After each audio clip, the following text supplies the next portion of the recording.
Hello everyone, जय हिंद। आज है 4 अक्टूबर और हम लोग पढ़ने वाले हैं 4 अक्टूबर से बनने वाले करंट अफेयर्स के महत्वपूर्ण क्वेश्चन। तो चलिए शुरू करते हैं। पहला क्वेश्चन है, कौन सी कंपनी भारत में भूकंप चेतावनी सेवा शुरू करने जा रही थी? इसका राइट आंसर है गूगल। डिटेल देख लेते हैं। तो भारत में भूकंप चेतावनी सेवा शुरू करने जा रही है गूगल, जो भूकंप की तीव्रता का पता लगाने के लिए एंड्रॉयड स्मार्टफोन में लगे सेंसर का उपयोग करेगा। यानी किसके द्वारा ये चेतावनी देगा? तो एंड्रॉयड स्मार्टफोन सेंसर के द्वारा। गूगल ने नेशनल डिजास्टर मैनेजमेंट अथॉरिटी और राष्ट्रीय भूकंप विज्ञान केंद्र के परामर्श से भारत में एंड्रॉयड भूकंप चेतावनी सेवा पेश की है। ये एग्जाम का पार्ट बन सकता है ये कि किसके द्वारा भूकंप चेतावनी जारी की गई है? तो गूगल के द्वारा। और किनके सहयोग से? तो नेशनल डिजास्टर मैनेजमेंट अथॉरिटी और राष्ट्रीय भूकंप विज्ञान केंद्र, इसको बोलते हैं नेशनल, राष्ट्रीय भूकंप विज्ञान केंद्र को बोलते हैं इंग्लिश में national centre for seismology, NSC। आप लोग यहाँ लिख लीजिएगा, NSC बोलते हैं, नेशनल सेंटर फॉर सिस्मोलॉजी।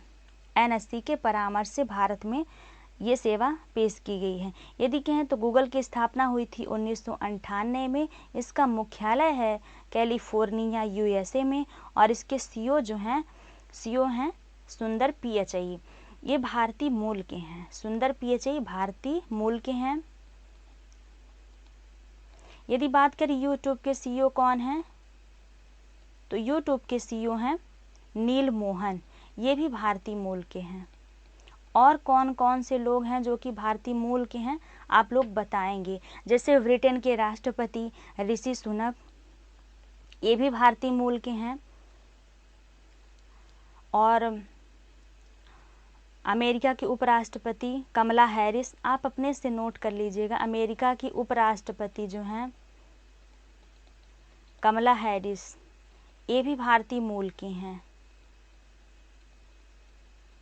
और सिंगापुर के अभी प्रधानमंत्री हाल ही में बनाए गए हैं, उनका क्या नाम है आप लोग बताएंगे? वो भी भारतीय मूल के हैं। अगला क्वेश्चन, हाल ही में आए UNFPA की रिपोर्ट के अनुसार किस देश में 2050 तक बुजुर्गों की आबादी 20% हो जाएगी? तो इसका राइट आंसर है भारत। यानी कहाँ की बात है ये? तो भारत की बात है। डिटेल देख लेते हैं।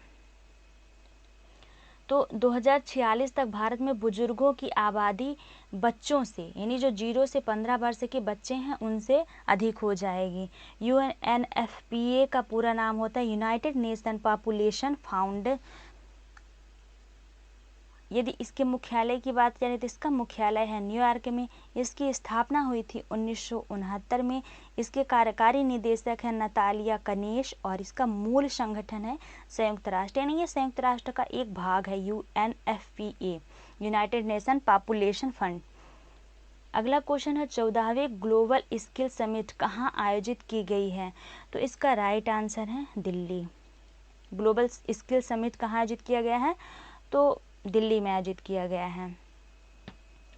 और किसके द्वारा आयोजित किया गया है? तो फिक्की, FICCI, फिक्की, इसका पूरा नाम होता है federation of Indian chambers of commerce and industry द्वारा आयोजन किया गया। यानी आप लोग अपने से नहीं, हमें लिख देते हैं federation of Indian chamber of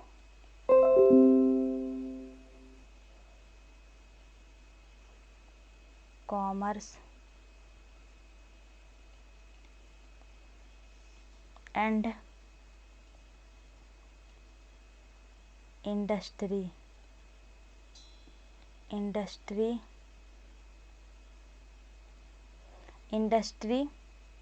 द्वारा आयोजित किया गया है।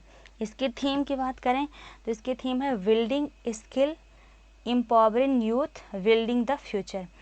यानी मतलब क्षमता विकास या कौशल विकास से युवा विकास होगा और बिल्डिंग द फ्यूचर, और इससे भविष्य का भी विकास होगा। अगला क्वेश्चन है किस मंत्रालय द्वारा ट्रेवल फॉर लाइफ कार्यक्रम लॉन्च किया गया? तो इसका राइट आंसर है पर्यटन मंत्रालय द्वारा लॉन्च किया गया था। अभी हाल ही में 27 सितंबर को पर्यटन दिवस मनाया गया था, उसी के उपलक्ष्य पे। इस कार्यक्रम का उद्देश्य है सतत पर्यटन को बढ़ावा देना। विश्व पर्यटन दिवस 27 सितंबर के दिन ये लॉन्च किया गया था।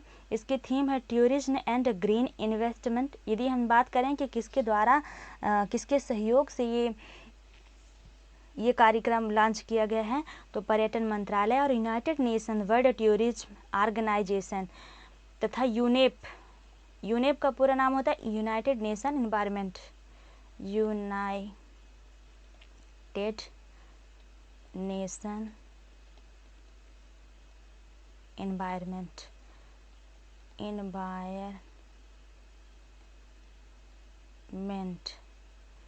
आप लोग लिख लीजिएगा मेंट प्रोग्राम, हमारे से यहाँ लिखते नहीं बना है।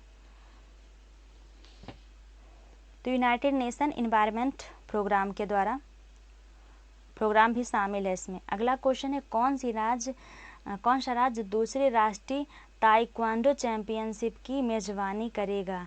तो इसका राइट आंसर है उत्तर प्रदेश करेगा। डिटेल देख लेते हैं। तो नोएडा, उत्तर प्रदेश के नोएडा में इंडोर स्टेडियम में दूसरी नेशनल ताइक्वांडो चैंपियनशिप का आयोजन किया जाएगा। आप लोग ये स्टेडियम का नाम जरूर याद रखिएगा, ये अक्सर कहीं ना कहीं पूछ दिए जाते हैं। खेलो इंडिया और मोटो जीपी भारत जैसी प्रतियोगिताओं के आयोजन के बाद अब दूसरे नेशनल ताइक्वांडो चैंपियनशिप का आयोजन यहाँ होने जा रहा है। अगला क्वेश्चन है किस राज्य के कैमूर जिले में राज्य का दूसरा बाघ अभयारण्य स्थापित किया जाएगा? तो इसका राइट आंसर है बिहार में स्थापित किया जाएगा। बिहार के कहाँ? तो पश्चिमी चंपारण, यानी बिहार के पश्चिमी चंपारण जिले में, पश्चिमी चंपारण जिले में। और पश्चिमी चंपारण जिले में एक टाइगर रिजर्व स्थित है, उसका क्या नाम है? तो उसका नाम है वाल्मीकि टाइगर रिजर्व।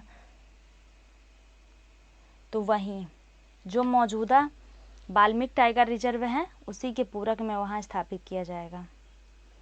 अगला क्वेश्चन है किस कार कंपनी ने 2024 तक डीजल कारों का उत्पादन बंद करने का निर्णय लिया है? तो इसका राइट आंसर है वोल्वो ने बंद करने का निर्णय लिया है। वोल्वो की स्थापना हुई थी 14 अप्रैल 1924 को। कहाँ हुई थी? गोथेनबर्ग, स्वीडन में।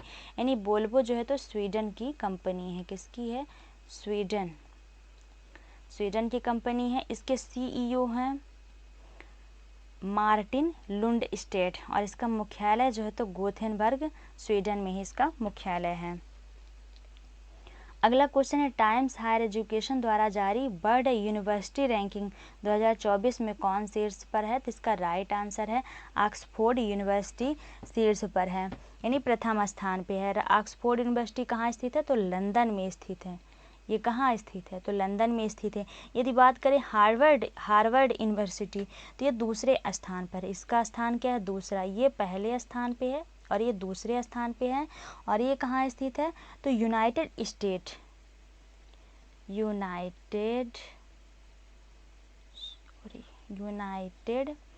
स्टेट में ये स्थित है। और जो तीसरी है कैम्ब्रिज, तीसरे स्थान पर है कैम्ब्रिज, यूनाइटेड किंगडम की यूनिवर्सिटी ऑफ कैम्ब्रिज। ये कहाँ की है? यूके की। यूके किसको बोलते हैं? ब्रिटेन को बोलते हैं। यूनाइटेड किंगडम पूरा नाम होता है। तो इसमें प्रथम स्थान पे ऑक्सफोर्ड है, द्वितीय स्थान पे यूनाइटेड स्टेट हार्वर्ड कंपनी और यूनिवर्सिटी, और तृतीय स्थान पे कैम्ब्रिज यूनिवर्सिटी है। अगला क्वेश्चन हाल ही में स्वाति नायक ने कौन सा पुरस्कार जीता है? तो इसका राइट आंसर है नॉर्मन ई बोरलॉग पुरस्कार जीता है। डिटेल देख लेते हैं।